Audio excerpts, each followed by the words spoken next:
When the Mohammedan Mughal emperor, Akbar, built a special city, Fakbar Sikri, he asked his wise men to find something, a maxim to put on top of the bridge that joined the city to the rest of the world. They looked, they searched, and they found the saying of Jesus. It does not exist in the Bible. It must have come from some other sources, from Sufis. There were many Sufis in Akbar's court. The saying is, the world is like a bridge, don't make your house on it. The saying is still there on the bridge, it is beautiful. That's how it is. Humanity is a bridge. Don't try to be just human. Otherwise you will become inhuman. Try to become superhuman, that is the only way to be human. Try to become a god, that is the only way to be human. There is no other way. Have your goal somewhere in the starts, only then you grow. And man is growing phenomenon, a process. If you don't have any goal, growth stops. Then you are stuck, then you become stagnant and stale. That's what has happened to millions of people in the world. Look at their faces, they look like zombies. As if they are asleep or drugged, stoned. What is happening to these people's hearts? They don't show any freshness, aliveness, no spurt of life, no flame. They look dull. What is happening to them? They have missed something. They are missing something. They are not doing that for which they are made.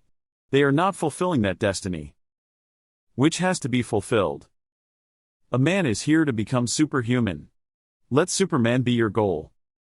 Then only will you be able to be man, and at ease. The more you will be transforming into a Superman, the more you will find you are not in anguish, not in anxiety. The buds are coming soon, there will be great rejoicing. Soon there will be blossoms. You can wait, you can hope, you can dream. When you are not going anywhere, when you are trying just to be human. Then the river has stopped flowing. Then the river is not going toward the ocean. Because to go to the ocean means to have a desire to become the ocean. Otherwise, why go toward the ocean? Going toward the ocean means merging into the ocean, becoming the ocean. Godliness is the goal. You can be human only if you go on, making all efforts, all possible efforts, to become divine. In those very efforts, your humanity will start shining. In those very efforts, you will become alive. Life is fulfilling, but you are not in contact with life. Old contact is lost, new has not been made. You are in a transmission, hence you are so dull. Hence life looks so mediocre, sad, boring, even futile.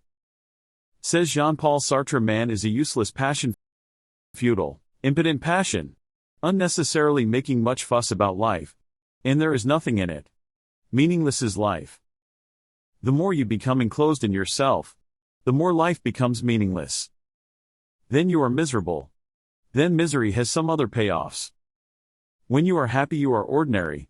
Because to be happy is just to be natural. To be miserable is to become extraordinary.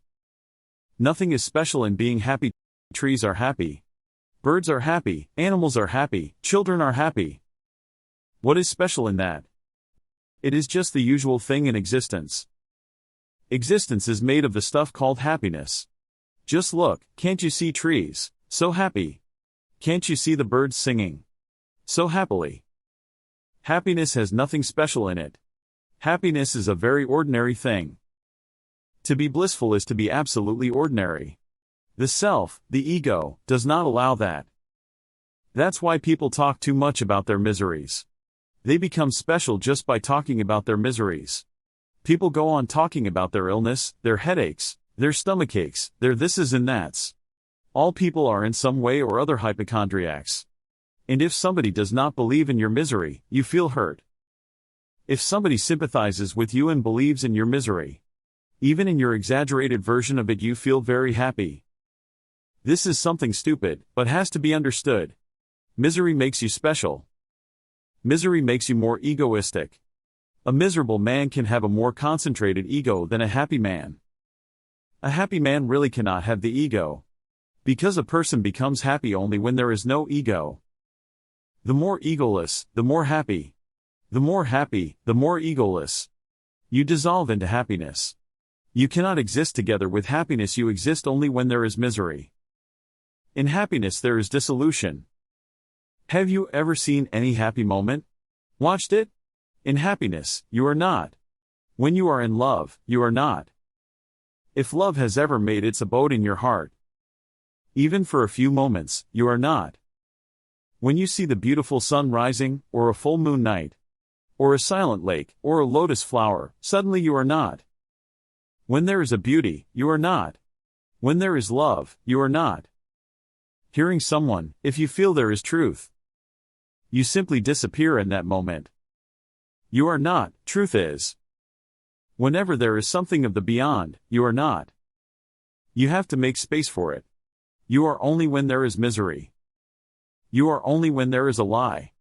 You are only when there is something wrong. You are only when the shoe does not fit. When the shoe fits perfectly, you are not. When the shoe fits perfectly, you forget the feet, you forget the shoe. When there is no headache, there is no head. If you want to feel your head, you will need a headache. That is the only way. To be is to be miserable. To be happy is not to be. That's why Buddha says there is no self. He is creating a path for you to become absolutely blissful. He is saying there is no self so that you can drop it. It is easy to drop something when it is not. It is easy to drop something when you understand that it is not. It is just imagination.